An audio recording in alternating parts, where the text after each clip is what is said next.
Okay. How many of you got your reflections done last night? Поднимите руки те, кто подготовил работу вчерашним вечером. Видимо, то, что вам задавали. Ее просто очень поздно вывесили. Кэрол. Отлично. Girls said that the work was, the reflection was given to them very, very late at night. That is why some of them didn't do it. On the internet? Yeah.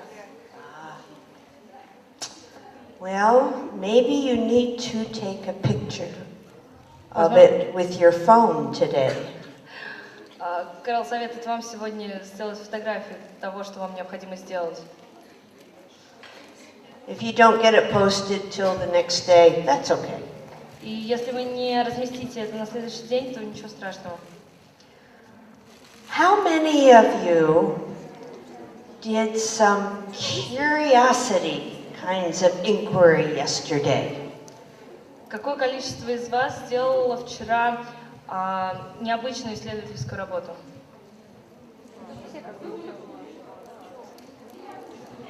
I hope everybody was curious about something. Кэрол надеется, что каждый из вас с большим интересом сделал что-то. Did you have any technological challenges yesterday? Были ли у вас какие-нибудь технологичные... I don't know how to say it. I just don't know how to say it, to explain it in Russian. Technological challenges, problems. Okay. Были ли у вас какие-нибудь технические проблемы? No?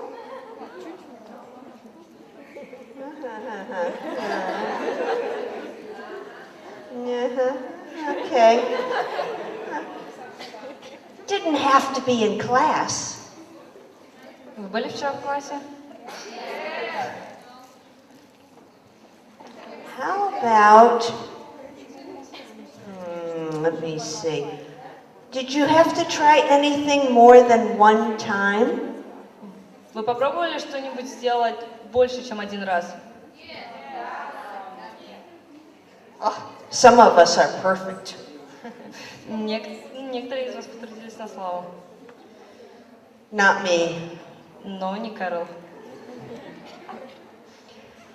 In fact, sometimes with my children, I make mistakes on purpose, intentionally. Иногда Кэрол специально делает ошибки, когда работает с детьми. When I am writing something for them, I will spell it incorrectly. Например, когда она пишет на доске что-либо, она может специально написать это неверно. It gets their attention to see the teacher make a mistake. Это заставляет учеников обращать внимание на то, что учитель сделал ошибку. Think about that sometimes. Иногда думайте об этом. Let's see. Okay. Oh, gotta fix that. A technological problem. Технические проблемы. Okay, this one is in English. Этот слайд на английском. Think about one activity that you did yesterday. Подумайте об одной из работ, которую вы сделали вчера. Did it begin with a problem or a question? Работа начиналась с вопроса или какой-то проблемы?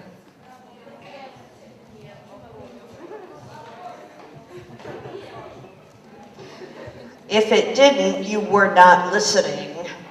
Если не начиналась с работы с вопроса или проблемы, то значит вы не слушали. Think about the bubbles. Подумайте об этом. You better remember yesterday's bubbles, because we're going to do more today. Вы должны помнить об этом, потому что мы сегодня будем делать гораздо больше.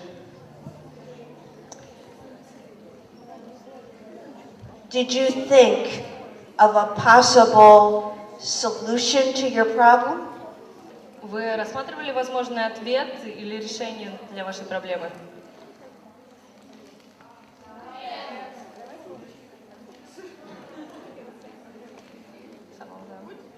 I hope some of you.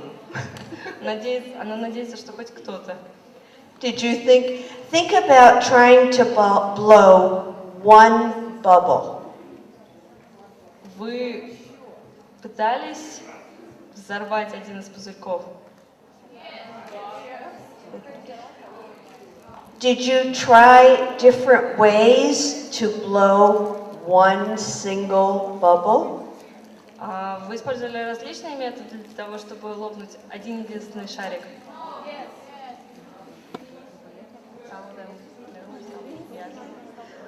Did everybody blow one single bubble?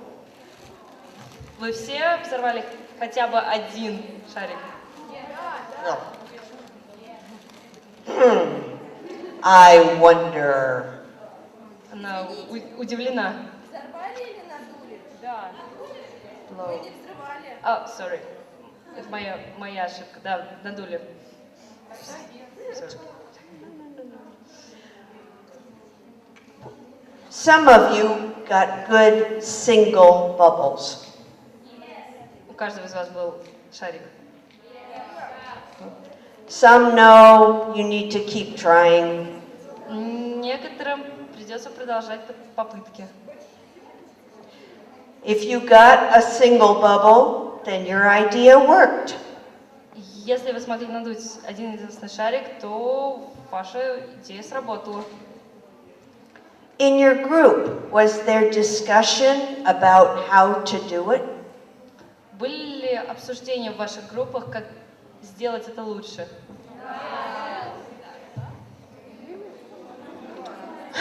Good.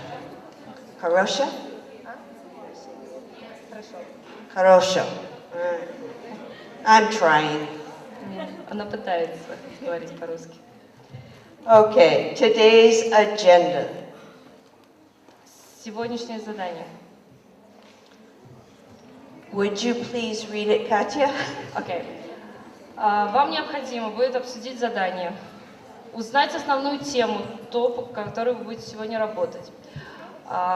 Значит, поработать с вопросами, которые вы увидите в презентации. Это мы сделаем до перерыва. После перерыва мы снова вернемся к воздушным пузырям.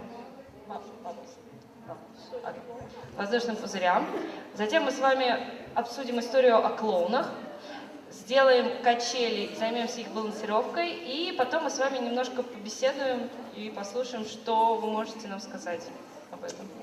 We have lots of fun activities for you today. Кэрол приготовила огромное количество различных интересных заданий для вас сегодня. Well, I think they're fun. Она надеется, что они веселые. The focus for today is questioning. Самое главное сегодня – это постановка вопроса. For good inquiry teaching, you need to be able to ask very good questions. Для того, чтобы быть хорошим учителем, вам необходимо уметь задавать хорошие вопросы. There are 3 questions that I hope you will remember from today. Кэрол надеется, что вы запомните 3 основных вопроса. I'm not going to tell you what they are yet. You have to listen. Кэрол не собирается их назвать прямо сейчас. Вам необходимо послушать для этого, для начала. Now it's all in English. We'll get this translated later. Sorry. К сожалению, это на английском, но мы позже переведем все эти слайды.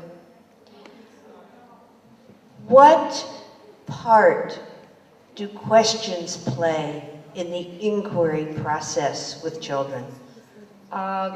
Какую роль занимает постановка вопроса в исследовательской работе с детьми?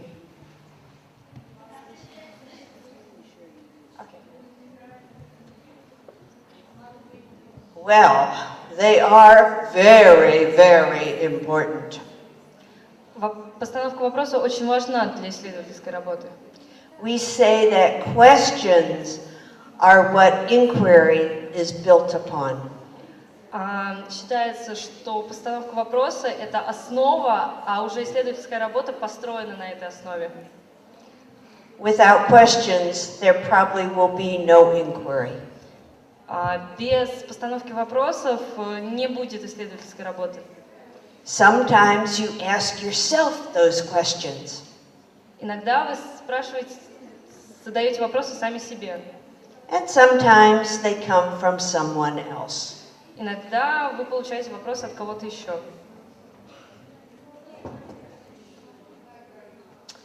Why do we ask questions? Почему мы задаем вопросы? With young children, to get them to talk.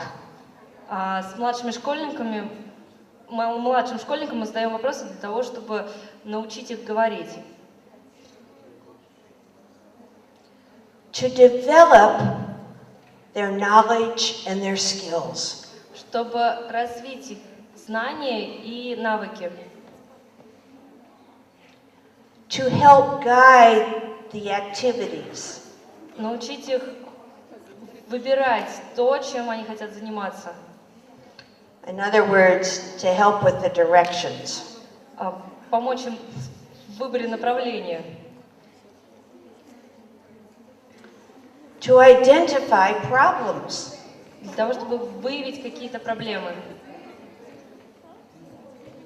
To get new ideas. Для того, чтобы получить новые идеи.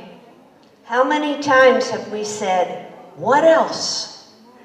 Как много раз мы спрашивали, что еще? And many more reasons. И есть еще больше других причин.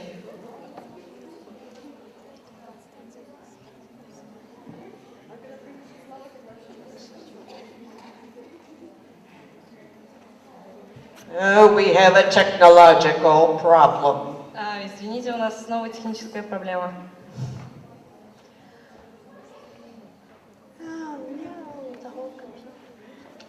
We have a computer crash. You have 10-second break. У нас некоторые проблемы с компьютером, поэтому у вас есть 10-секундный перерыв. Sorry about that. Извините за это. We tried a couple different possibilities and we found a solution that worked. We did an inquiry. Мы попробовали несколько различных путей, и в итоге мы смогли постановить. Вот это и называется исследовательской работой. Okay, something we use in inquiry is called Socratic questioning. То, что мы используем, одно из того, что мы используем в исследовательской работе, это так называемая постановка вопроса Сократа. Yeah? It's about Socrates, yeah? Okay. Yeah. Okay, what is this Socratic questioning? Well, it's a process. Watch carefully. This is my animated slide, I hope. Yeah. Socratic questioning we use with children. We know where we want to go. We know what the end point is. But with Socratic questioning, we don't know how we're going to get there. Итак, постановка вопросов по Сократу – это один из тех методов, когда мы знаем, куда нам надо пойти, но при этом мы не знаем, каким именно способом мы туда будем добираться. Some of this information that we're giving you today is probably the characteristic of the best teachers in the entire world. Одно из тех заданий, которые вы сегодня получите, это составить портрет лучшего учителя в мире. It's pretty obvious who wants to be a good teacher. Это достаточно очевидно, если вы хотите быть хорошим учителем. And that's all I will say about that. И это все, что она хочет сказать об этой теме. So what is this Socratic questioning stuff? Так что же такое постановка вопроса по Сократу?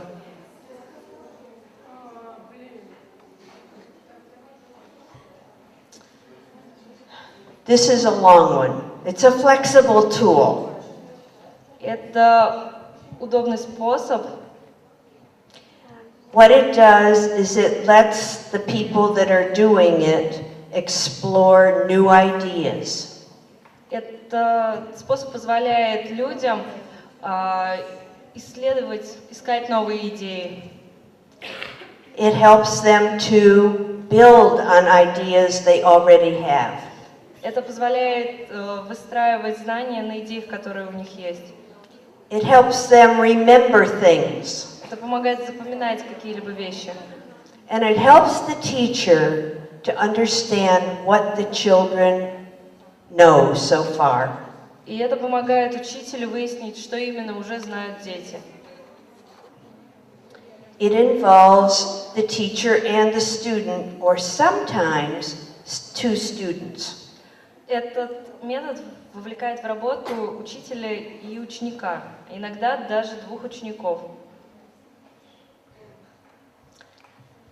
What happens is the teacher asks a question, Это происходит таким образом. Учитель задает вопрос, and then the student invents an answer or a response. а ученик придумывает ответ или объяснение. And then the teacher listens very carefully to that response. Затем учитель очень внимательно слушает на то, что они предлагают, And uses that information to ask the next question. и использует данную информацию для того, чтобы задать следующий вопрос.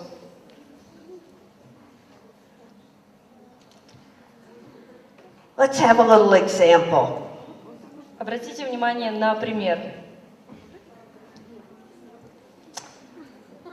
A question I might ask children is the moon up in the sky in the daytime?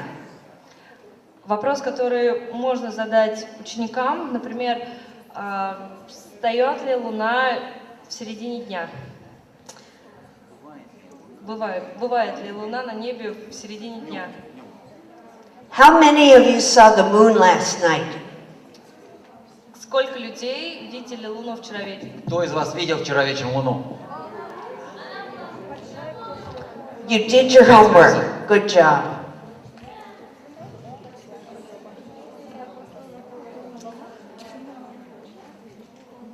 That's a question, is the moon up during the day, that is important to ask.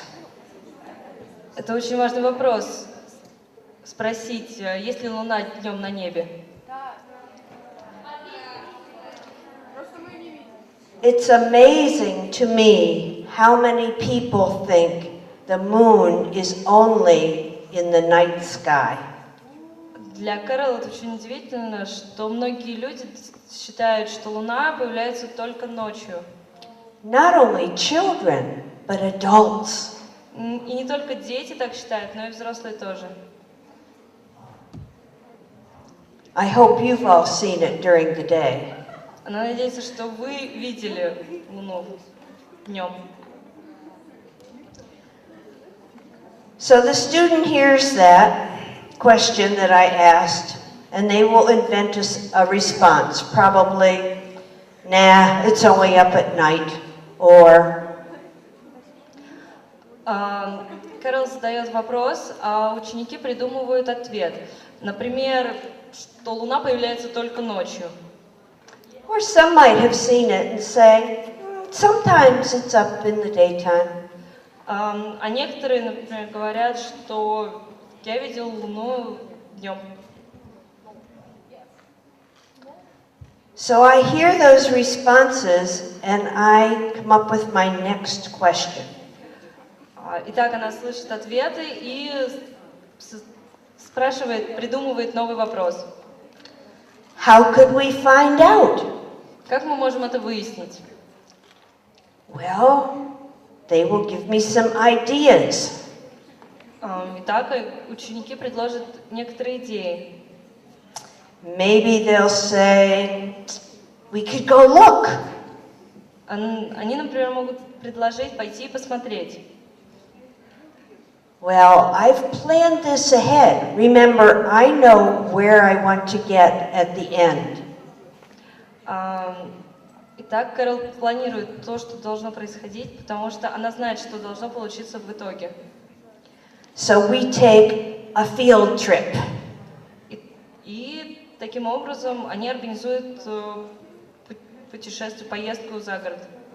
Outside we go, and there's the moon up in the sky. Итак, они выходят и видят, что Луна в небе. Этот вопрос, конечно, имеет смысл задавать только тогда, когда она реально присутствует на небосводе днем, когда прозрачное небо, и тогда, конечно, вы можете ловить учащихся, спрашивать их с тем, чтобы сказать, ну, не видели? Пойдем посмотрим, есть ли она там. И тем самым убедиться в этот же самый день в том, что она может быть на дневном небе. То есть об этом речь идет, что учитель знает, когда задавать этот вопрос. And then one more question. So what do you think? Is the moon ever up during the day? Итак, возникает следующий вопрос. Находится ли Луна на небе в течение дня? And the students say, well, there it is. И ученики отвечают, да, она на небе, вон она. So we give them a thumbs up, we have an answer, and it's acceptable. И в итоге мы получаем ответ, который считается приемлемым. There are some very important research strategies and ideas for you to think about. Есть некоторые очень важные исследовательские стратегии и идеи, о которых вам необходимо подумать. These will help you to ask good questions for your children. Это поможет вам научиться задавать хорошие вопросы вашим ученикам. Aha! There are 3 key questions to the inquiry process. Итак, мы перешли к 3 основным вопросам в исследовательской работе. You just experienced them. Вы попробовали на себе некоторые из них. What do you think? Как вы думаете? How could you find out or test your idea? Как вы можете проверить вашу идею? And finally, what did you find out or learn? И, наконец-таки, что же вы выяснили? Teachers need to ask a variety of questions. Учитель должен задавать разнообразные вопросы. These are questions that just ask them simple things like, what color is this balloon? Это те вопросы, которые спрашивают о каких-то общих вещах, например, о простых вещах, например, какого цвета этот шарик. Form and function questions. Это вопросы о форме и функциях предмета.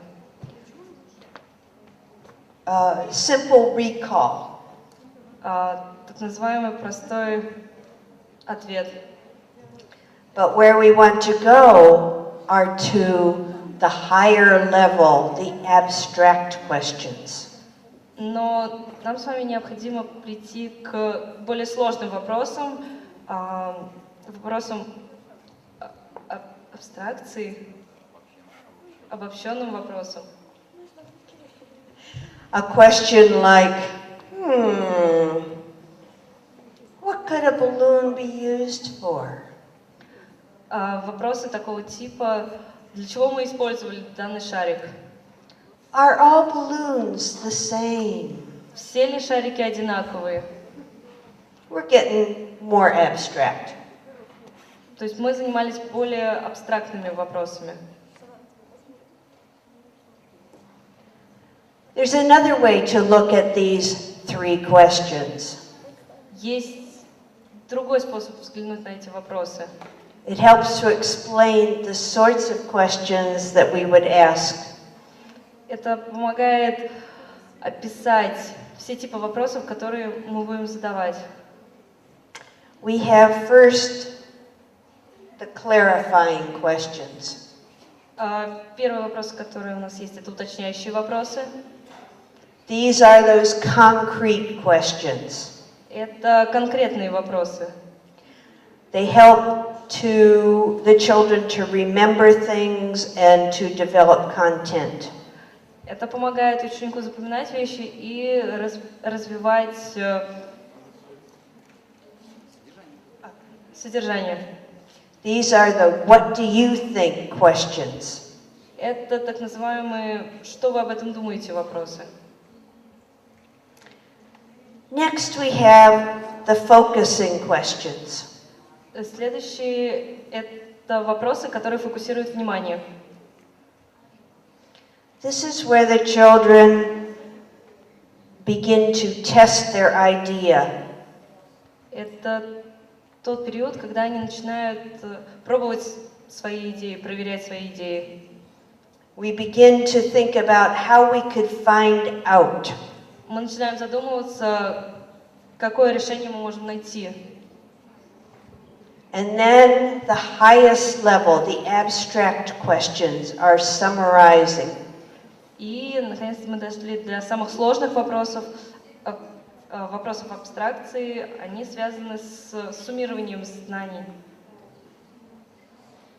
These are the questions where we ask the children to explain something.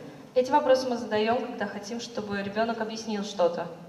What did you find out? What did you learn?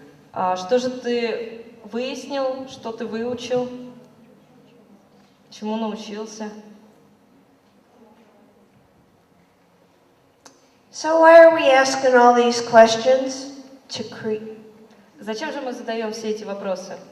To create something called mental conflict.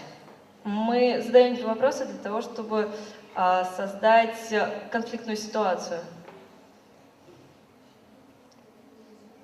And how do you do it? И как же мы создаем конфликтную ситуацию? Okay. You compare this student's explanation with that student's explanation. Мы сравниваем описание нескольких студентов. With the moon, for example. Например, с той же Луной. This group says the moon is only up at night. Например, эта группа утверждает, что Луна на небе только ночью. This group says, nope, it's up in the day. А другая группа утверждает, что Луна появляется днем тоже. What's going on here? Что же происходит? Showing surprise at faulty explanations. Показывая удивление,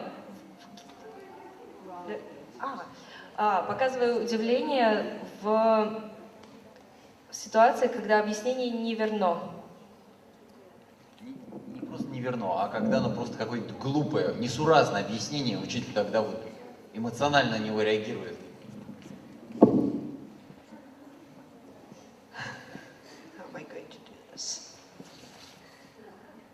This is one that I love to do. Это то, что она любит делать. But you must be very, very careful. Но необходимо быть очень аккуратным. Не надо это превращать во что-то сверх. You have to build trust with your students before you can do this. Вам необходимо выстроить доверие между вами и вашими учениками для того, чтобы поступать так. Otherwise, you can make them feel just terrible, and some will even cry. В противном случае они будут чувствовать себя ужасно, а некоторые даже могут заплакать из-за этого. I use this even when the answer is correct. Кэрол иногда это делает, даже если ответ правильный. For example, my friend here said the moon is up sometimes during the day. Например, ее друг сказал, что видит Луну в течение дня. I would say to her, the moon is up in the daytime? А Кэрол удивится, Луна в течение дня на небе? And then hopefully she would take me outside and say, look up there. И Кэрол надеется, что тогда ее возьмут, выведут на улицу и покажут, что вот она, Луна, на небе. With Sergey, if he said it to me, I could probably show great surprise. Например, с Сергеем Александровичем Кэрол может показать большое удивление того, что он ей так скажет. With my children, they know it's okay in our classroom to make mistakes. В ее классе дети прекрасно знают, что нет ничего страшного в том, что они делают ошибки. It's okay to be wrong. Это нормально ошибаться. But you have to have them have that trust in you before you can be silly. Но вам необходимо заслужить их доверие перед тем, как делать всякие глупости. Posing a possible event that the explanation, from their explanation, that is impossible.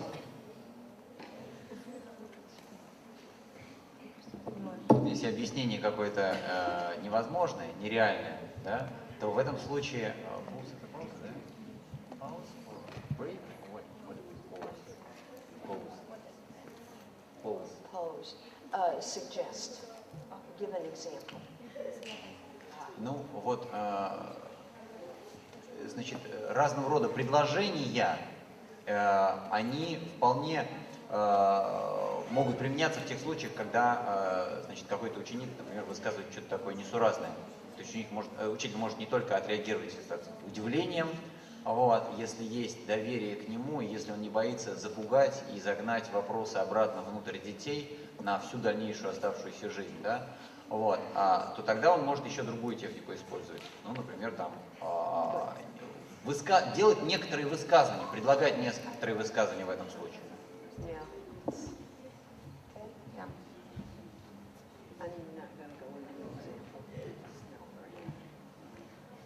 Expecting a result that doesn't happen. Необходимо ожидать результат, который не случился, не произошел. I expect the moon to be up all the time during the day. Например, Кэрол ожидает, что Луна будет на небе в течение всего дня. I would send you outside to look now. Например, она отправит вас сейчас пойти и посмотреть. It's not there. Но мы не увидим Луну сейчас.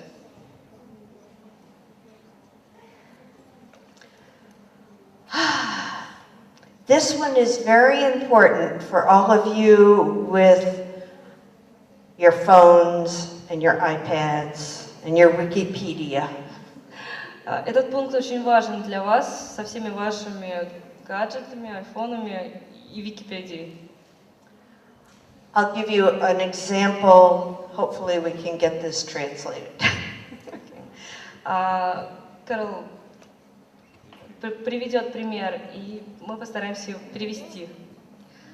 I would ask the question perhaps, what is density?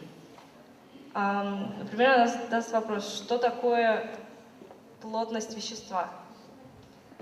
A student looks on her iPhone Ученик посмотрит в айфоне and says, mass per unit volume. Ну, ученик посмотрит и скажет, что это масса, деленная на объем. I would say, what? Кэрол удивится. Что? Explain that. Объясните мне, What do you mean? что вы подразумеваете под этим? They can read the iPhone or Wikipedia, but they have no idea. Они могут прочитать это в айфоне или в Википедии, но у них нету идей, что это. They just memorized something. Они просто запомнили что-то. And most important of all, И самое главное, we talked about accepting. мы говорили о принятии, восприятии. Accepting all the students' answers until that conflict happens. О восприятии всех вопросов со стороны учеников до тех пор, пока конфликт не будет исчерпан. Нет? Appears, yeah.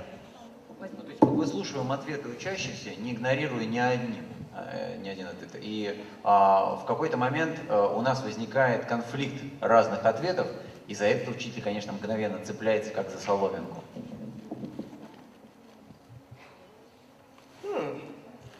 Again? Something new. To help this cognitive conflict, this thinking conflict happen, I have some suggestions. Для того, чтобы получить познавательный конфликт, есть несколько пунктов.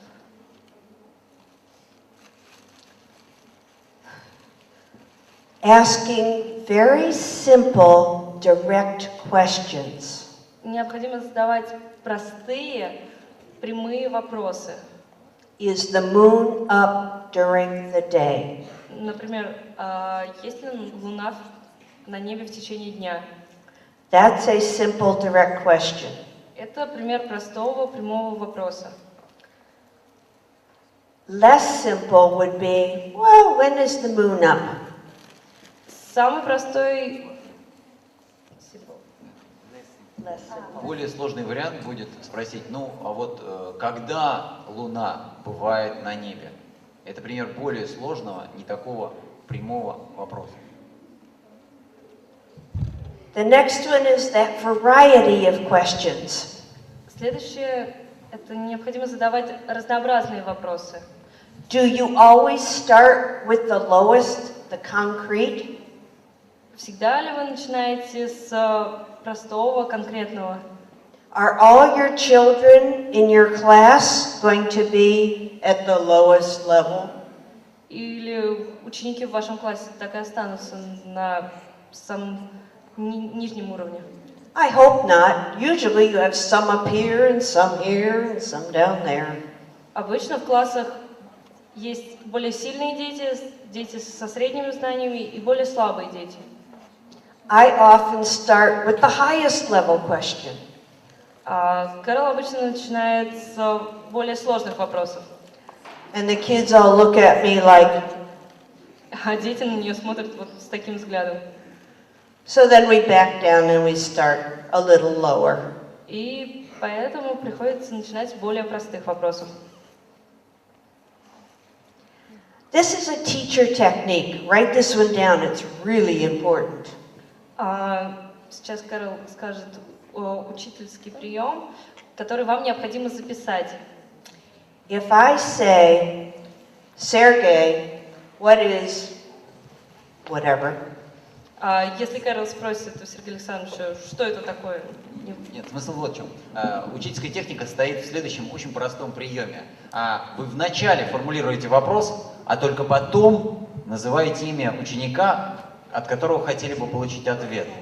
Поэтому вот Кэрол и говорит вначале, вот если я сделаю наоборот, например, скажу, Сережа, что ты думаешь по поводу... What happens to the rest of the class? Что будут делать в это время все остальные? Oh, the teacher's asking Sergey. I don't have to pay attention. Это не мое дело, будет думать любой другой ученик, и будет прав.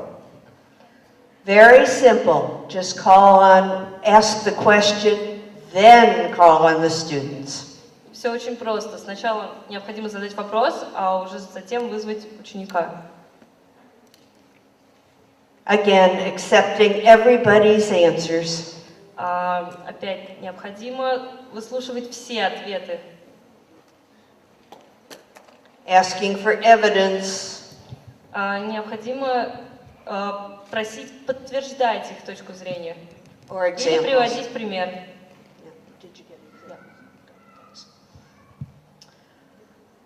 Using small group discussions rather than the whole class. Лучше использовать обсуждение вопросов в маленьких группах, чем со всем классом. You can understand, I don't usually work with 250 in one class. Вы хорошо понимаете, что Кэрол редко работает с такими большими группами. Oh, another reason to have groups. И поэтому это является другой причиной, почему необходимо работать в группах. But very interestingly, many times there are children Очень интересно, что иногда есть дети, that don't want to talk in front of 250 people.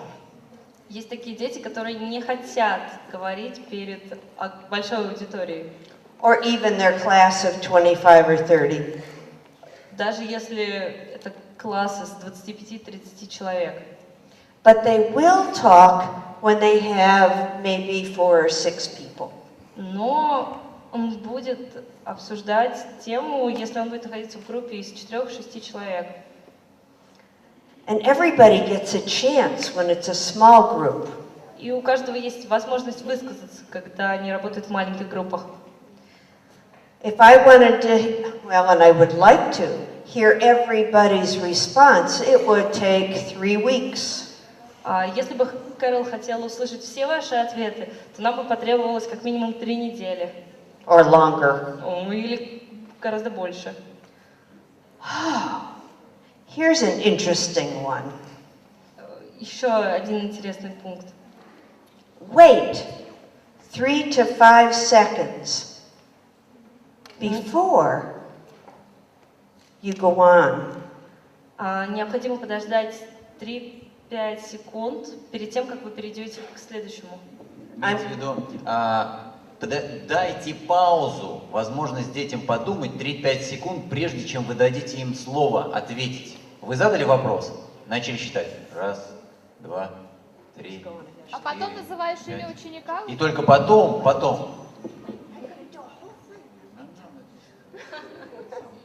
They'll understand. They'll understand. Oh, Sergey just is so smart. Сергей Александрович настолько умный. He knows what I'm going to say next. Он просто торопышка. There we are. Wait time. Немножко подождите. When a teacher asks you a question, Когда учитель задает вам вопрос, do you know how long most teachers wait for you to give a response? вы знаете, как долго учителя ждут, чтобы вы могли ответить? Think about it. Подумайте об этом. How many think more than 10 seconds? Сколько учителей дают подумать больше 10 секунд? Есть ли у вас такие примеры? How many think more than 5 seconds? Кому разрешают думать более 5 секунд? 4 seconds? 4, 3 3 seconds? секунды, 2 seconds? 2 секунды.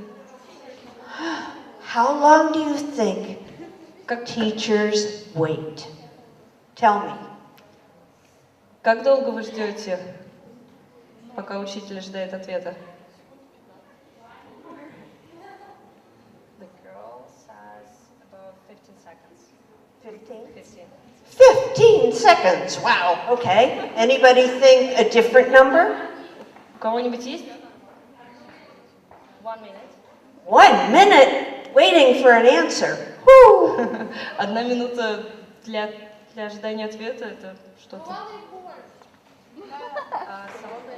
Some of them tell that they have more. Even more for an answer when I'm having a class discussion? Зависит от сложности вопроса. The girl says that it depends on the question's difficulty. Somewhat. Иногда, да. Maybe. If you're lucky. If you're возможно, у вас есть столько времени, если вы... Да, вы тогда счастливчики.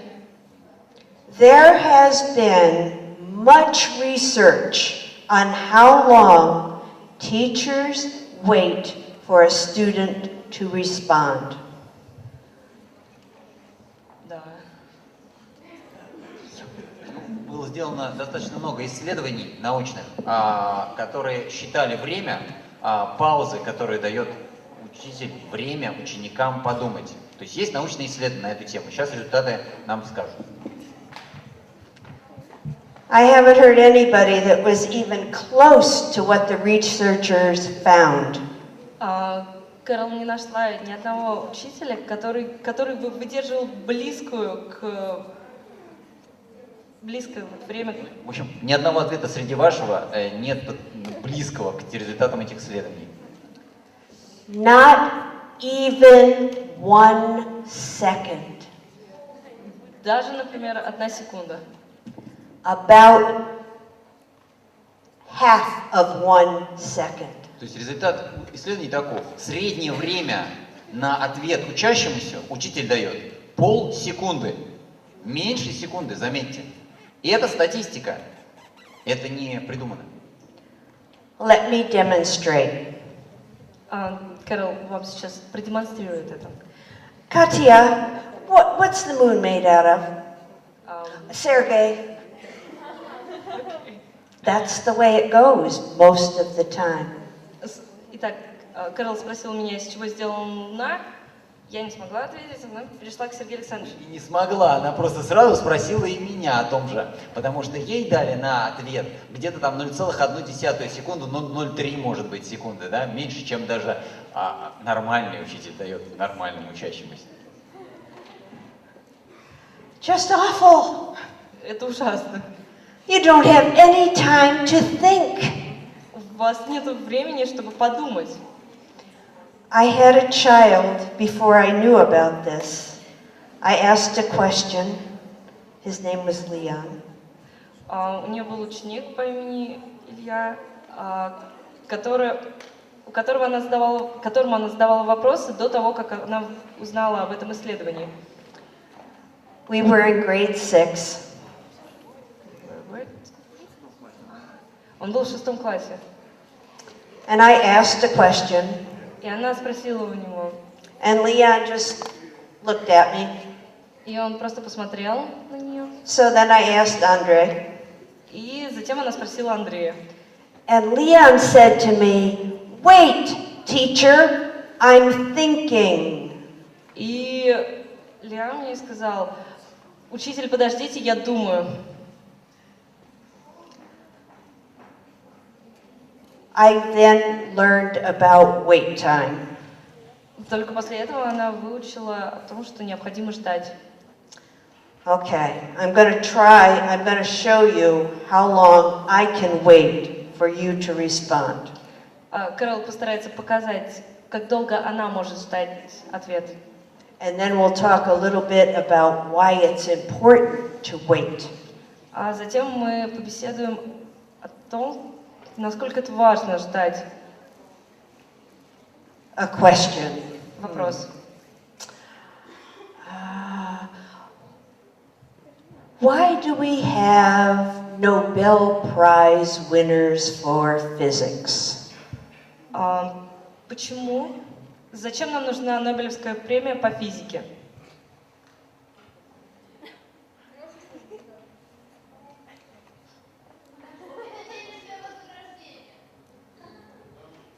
That's it. 8 seconds is my maximum. 8 секунд – это максимум, Кэрол. And I am biting my tongue. Иначе... Я кусаю себя за язык, чтобы выдержать этот паузу. It's very hard to do. Это очень сложно. But even my children now understand they have to give their friends time to think. Но теперь все ученики ее класса понимают, что необходимо дать своему другу время подумать. So if I have asked this student a question, И если бы я задала этому ученику вопрос, and somebody back there shouts out an answer, и кто-нибудь выкрикнул ответ, the student next to her ученик, который сидит рядом с ней, will stand up, turn around and say, "Wait, she's thinking." ну так вот, ее сосед встанет, повернется к тому, кто выкрикнул ответ, и скажет: подожди, она думает. If you use this idea, Если вы будете использовать эту идею, the answers that the students give you get longer. ответы, которые будут давать ваши ученики, станут более развернутыми.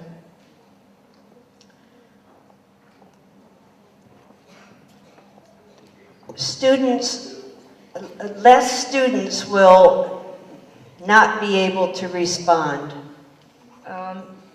Меньше учеников не смогут дать ответ. Higher level thinking happens. Возрастет уровень мыслительного процесса. Более глубокие ответы появятся.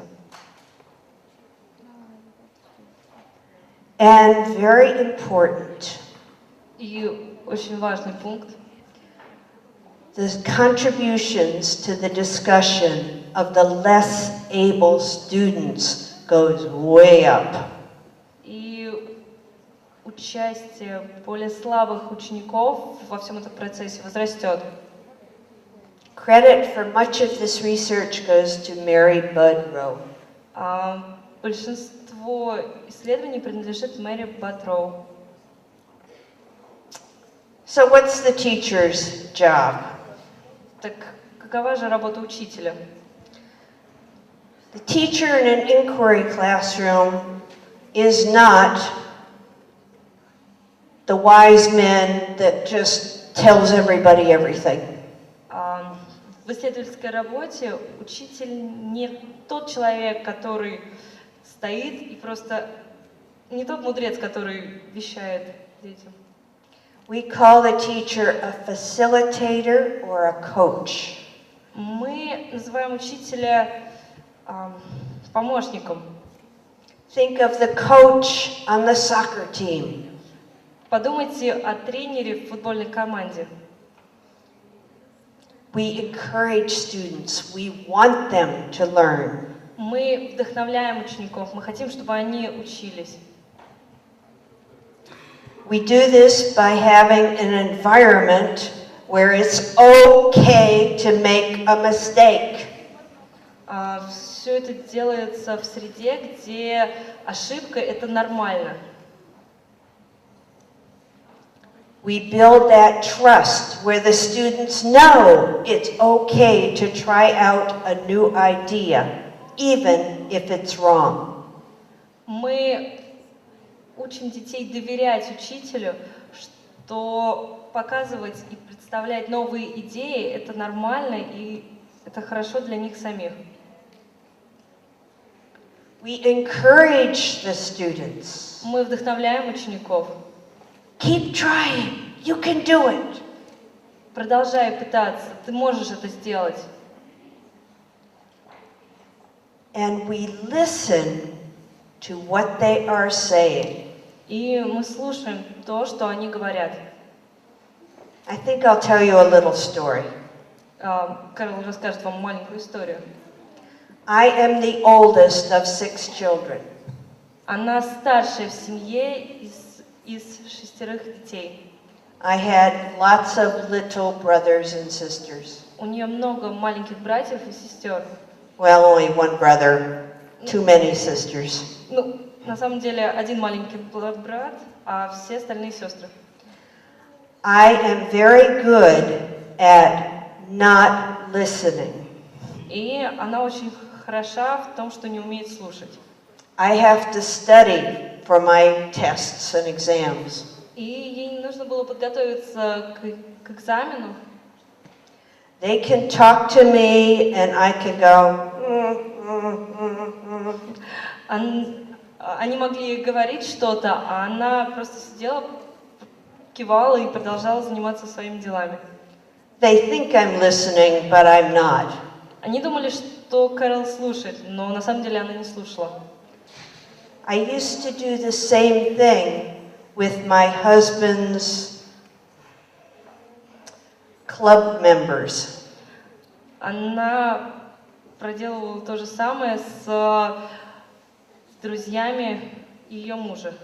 At the university, they would come to me and say, tell me all their troubles. В университете они приходили к ней и говорили: расскажи нам о своих проблемах. And I would look at them and nod and say, И они спрашивали, рассказывали, а она просто смотрела и кивала.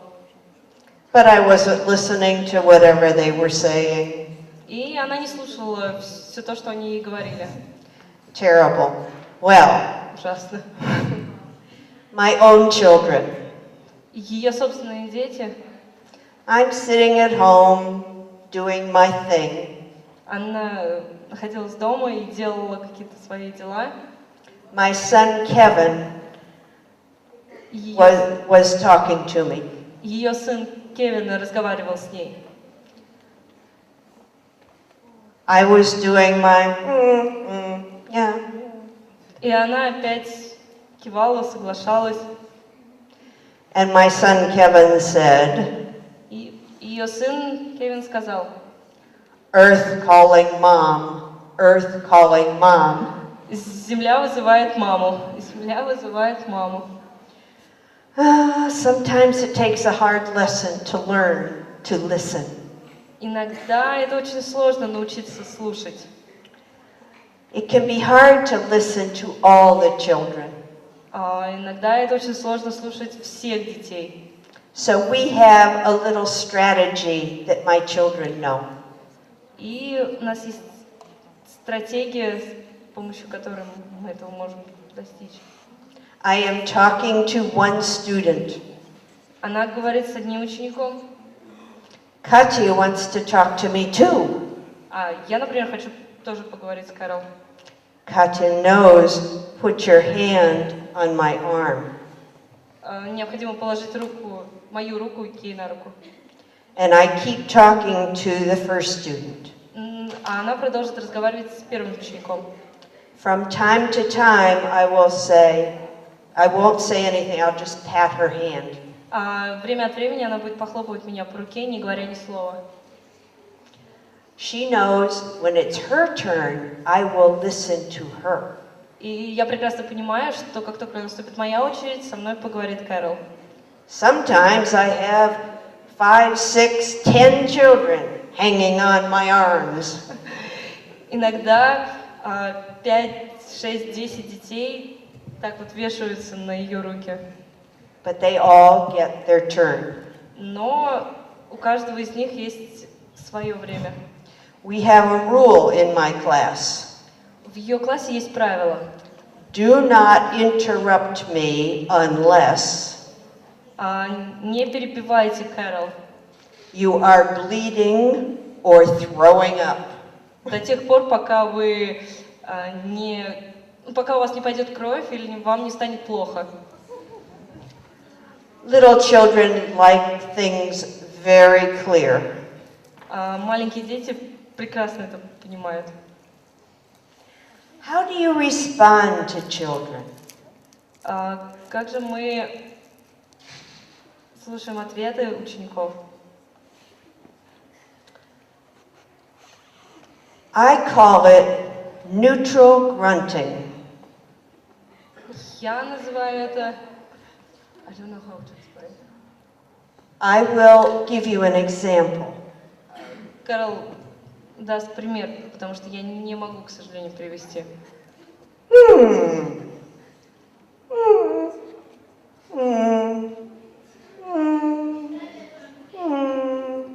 Окей.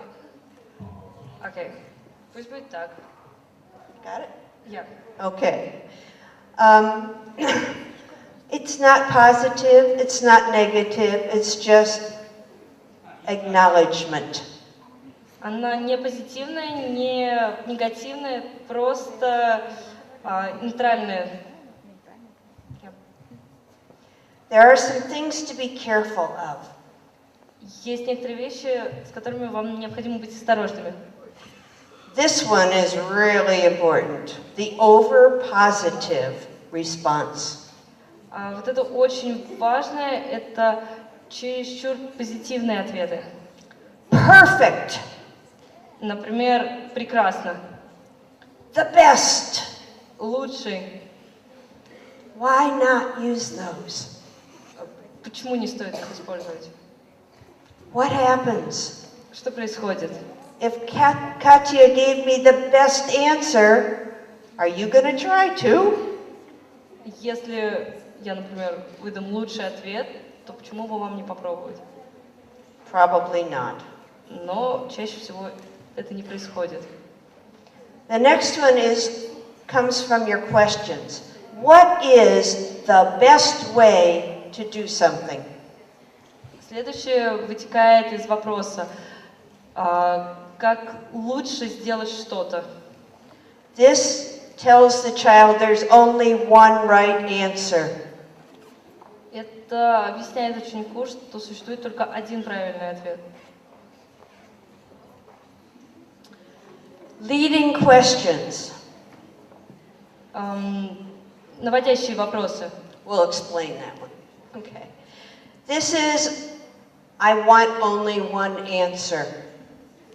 Это те вопросы, на которые требуется один ответ. I'm going to skip that one. Asking many questions in one question. Умение задавать несколько вопросов в одном вопросе. What answer do you want?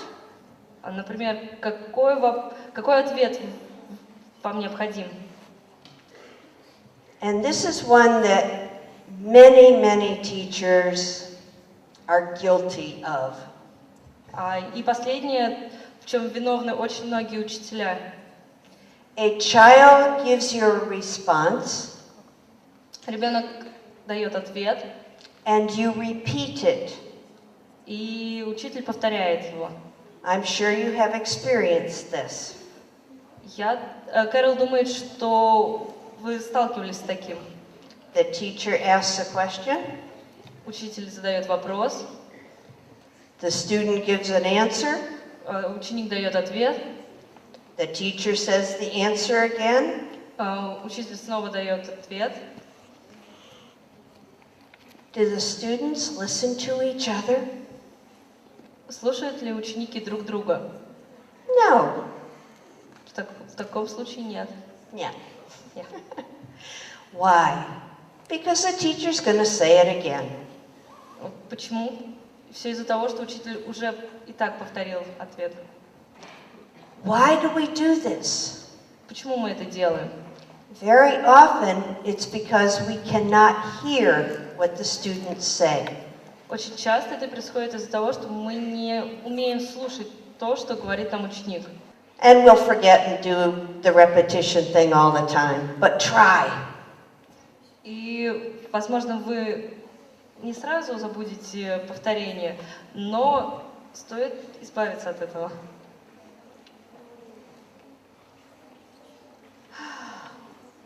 Summary, last slide. Итог. Это последний слайд. Those three key questions. Есть три основных вопроса. What do you think? Что вы думаете? How could you find out? Как вы это можете выяснить? What did you find out or learn? Что же вы выяснили? Effective questioning Полезные вопросы is knowing when to go looking for a bunch of answers это когда вы можете, когда необходимо идти и смотреть, a lot of answers. когда необходимо задавать множество вопросов. If you use a net, you will catch a lot of fish. Если вы будете использовать сетку, вы поймаете гораздо больше рыбы. If you use a fishing pole, one, Если вы будете использовать удочку, то только одну. and also knowing when to be quiet and listen. И необходимо точно знать, когда необходимо помолчать и выслушать. Let them think. Позволяйте им думать. I forgot. Кэрол забыла. This one needs to be translated. Этот слайд необходимо перевести. We've talked a lot about inquiry, we've talked a lot about questioning. Мы очень много говорили о исследовательской работе и постановке вопроса, Let's put it together. и нам необходимо все это совместить. Oh. All those things we talked about are on this chart, but I think maybe we will just translate it and post it. Значит, все, о чем мы сегодня говорили, содержится в этой таблице. Кэрол предложила ее перевести и просто выложить на ваш портал. Есть ли у вас вопросы?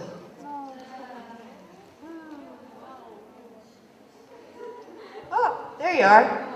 Mahalo and aloha.